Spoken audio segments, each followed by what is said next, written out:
मित्रों, 1990 की बात है, 1909 की बात है। एक वकील जिनकी पत्नी गंभीर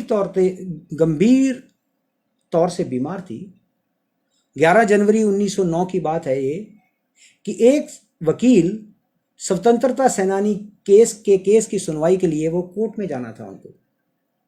उनकी पत्नी घर में बीमार थी, घर में बीमार पत्नी को छोड़कर वो कोर्ट चले गए। वहाँ पहुँचे, वहाँ जिरह करने लगे, बहस करने लगे इस बात के लिए। और इसी दौरान अदालत का एक कर्मचारी आया और उसने एक टेलीग्राम उस वकील के हाथ में रखा। वकील साहब ने उसको थोड़ा सा मोड़कर पढ़ा और उसमें ये लिखा था कि आपकी पत्नी का निधन हो गया। वकील साहब ने उसको पढ़ा, संभाल कर अपनी जेब में रख लिया और अपनी जो बहस है वो पूरी की। और इस तरह से उन्होंने अपना जो केस था, उस स्वतंत्रता संग्राम का जो सेनानी था उसका केस इस तरह से लड़ा कि वो बरी हो गया। जज साहब ने उसको बुलाया और जज साहब को इस घटना का पता लगा। उन्होंने उस वकील से पूछा कि आपने ऐसा क्यों कहा, आपने ऐसा क्यों किया, आपकी पत्नी बीमार थी, आप कोर्ट में क्यों आए और आपकी पत्नी स्वर्गवास हो गया उनका, आपने किसी को बताया नहीं। जो वकील थे उन्होंने कहा कि ये मेरा फर्ज था।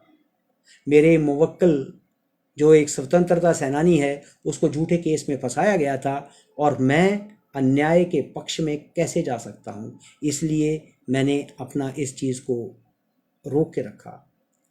मित्रों, क्या आप जानते हैं उस जो वकील थे, जो ये केस लड़ रहे थे, जिनकी पत्नी का देहांत हो गया, वो कौन थे? मित्रों, वो स्वतंत्रता संग्राम सेनानी सरदार वल्लभ भाई पटेल थे, जिन्हें लौह पुरुष के नाम से जाना जाता है।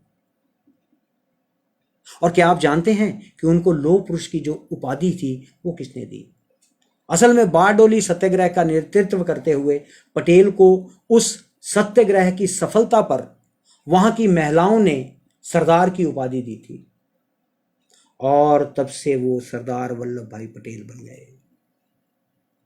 गुजरात के नाडियाड में जन्मे सरदार वल्लभ भाई पटेल, उनकी एक भव्य मूर्ति का अनावरण नरेंद्र मोदी जी ने पीछे किया था और ये प्रतिमा विश्व की सबसे ऊंची प्रतिमा है। कुछ लोग इसको मजाक भी करते हैं, लेकिन आज ये जो प्रतिमा है ये भारत का गौरव है। जिस तरह सरदार वल्लभ भाई की ये विशाल प्रतिमा है, और ये प्रतिमा जो है 182 मीटर ऊंची है और 7 किलोमीटर दूर से ये दिखाई देने लगती है। और जिस तरह की ये विशाल प्रतिभा है, ये विशाल प्रतिमा है, ठीक उसी तरह उनका व्यक्तित्व भी बड़ा विशाल था।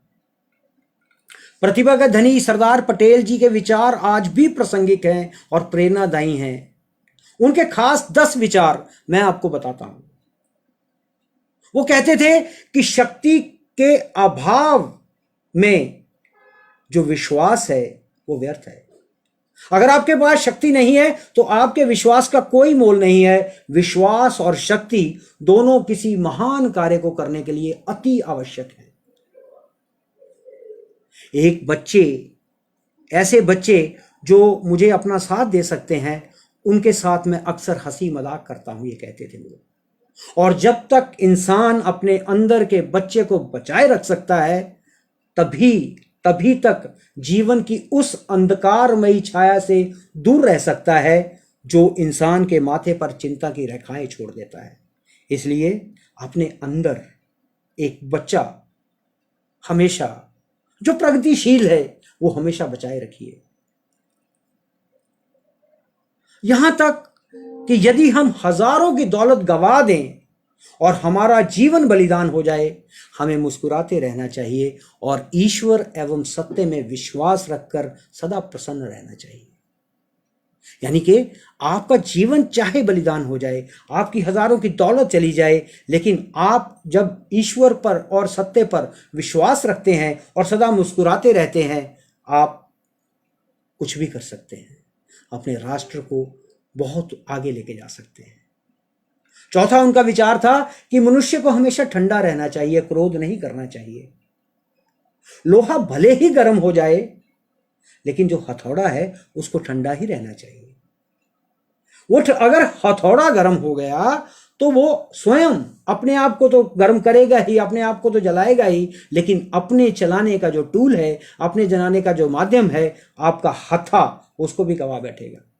इसलिए कोई भी राज्य प्रजा पर कितना भी गर्म हो जाए, अंत में उसे ठंडा ही होना पड़ेगा। और केवल इसी अपने स्वभाव के साथ लिए उन्होंने ये भारत बनाया पूरा। और कहते हैं आगे कि आपकी अच्छाई आपके मार्ग में बाधक है। ये बड़ा ध्यान से सुनिए कि आपकी जो अच्छाई है आपके मार्ग में बाधक है, इसलिए अपनी आंखों को क्रोध से लाल होने दीजिए और अन्याय का जो सामना है मजबूत हाथों से कीजिए। आपका अच्छा होना कोई बड़ी बात नहीं है, बल्कि वो आपकी जो प्रोग्रेस है उसमें कहीं ना कहीं रुकावट पैदा हो सकती है। जब तक आप अपनी आंखों को, अपनी ताकत को संभाल के नहीं रखेंगे, अपनी ताकत को दूसरों को दिखाएंगे नहीं, तब तक आप अन्याय जो है आपसे डरेगा नहीं। और आगे कहते हैं कि इस मिट्टी में कुछ अनूठा है जनाब, इस मिट्टी में कुछ अनूठा है जो कि 1000 बाधाओं के बावजूद हमेशा जो महान आत्माएं हैं वो यहां पर निवास किया उन्होंने। देखिए कितनी बड़ी बात की कि हमारी मिट्टी में कुछ ना कुछ तो खास है, कि हमारी हस्ती कभी मिटी नहीं। और जो विश्व की महान आत्माएं हैं, आज तक की जो महान आत्माएं हुई हैं, उसमें बहुत सारी आत्माएं हमारे भारत में उन्होंने उनका निवास रहा।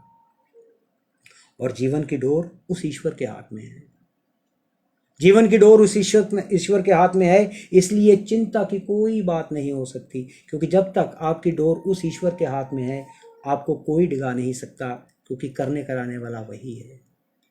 और काम करने का जनाब मज़ा तब आता है जब उसमें मुसीबत होती है। ये 8वां विचार था उनका जो किसी ने मेरे को भेजा, कि काम करने का मजा जनाब तभी आता है जब उसमें मुसीबत होती है, क्योंकि मुसीबत में काम करना बहादुरों का काम है, मुसीबत में काम करना मर्दों का काम है।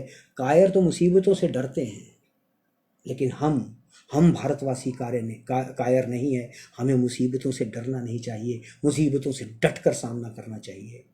और शायद हम आज उनकी ये बात भूल गए हैं कि हम मुसीबतों से डर जाते हैं और दूसरे के सामने घुटने टेक देते हैं।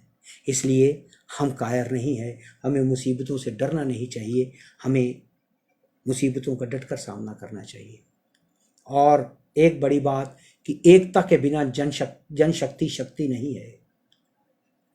जब तक उसे ठीक तरह से सामंजस्य ना लाया जाए, एकजुटता ना लाई जाए, तब तक जनशक्ति बेकार है। जनशक्ति जब इकट्ठी होगी तभी वो शक्ति बनेगी, और जब जनशक्ति जो है इकट्ठी हो जाएगी तो वो एक आध्यात्मिक शक्ति बन जाएगी। परमात्मा की जो पावर है वो उसके साथ जुड़ेगी और वो जनशक्ति कुछ भी कर सकती है। इसलिए सबको अपने साथ लेकर चलना, सबका साथ सबका विकास, ये हमारी देशना होनी चाहिए। और हमारे यशस्वी प्रधानमंत्री यही कहते हैं कि सबका साथ सबका विकास। और मित्रों, अंत में ये हर नागरिक की जिम्मेवारी है कि वह अनुभव करें कि उसका देश स्वतंत्र है और उसकी स्वतंत्रता की रक्षा करना उसका परम कर्तव्य है। हर एक भारतीय को अब ये भूल जाना चाहिए कि वो हिंदू है, वो मुसलमान है, वो राजपूत है, वो सिख है या वो जाट है। उसे ये याद रखना चाहिए कि वह केवल एक भारतीय है और उसे इस देश में हर अधिकार है, मिला हुआ है, लेकिन उसके अलावा उसकी जिम्मेदारियां भी हैं। लेकिन आज हम इस बातों को भूल गए हैं। हम अपने अधिकारों की तो बात करते हैं, लेकिन अपनी जिम्मेदारियां जो हैं उससे परे भागते हैं। तो ये 10 विचार जो उन्होंने तब दिए थे जब उन्होंने इस नए भारत की रचना की, ये आज भी प्रासंगिक हैं और आज भी इन पर काम करने की ज़रूरत है। तो मैं नमन करता हूँ इनको और इसी के साथ आपसे विदा लेता हूँ। बस ये ध्यान रखिए कि हमें अपने राष्ट्र के बारे में जब तक हम नहीं सोचेंगे, तब तक राष्ट्र है तो हम हैं, राष्ट्र नहीं रहेगा तो हम कहीं नहीं रहेंगे। तो इसलिए राष्ट्र को मजबूत कीजिए, अपनी जो जनशक्ति है उसको आध्यात्मिक शक्ति बनाइए, सब मिलजुल कर काम करें। तो इसी के साथ मैं आज आप सबसे विदा लेता हूँ।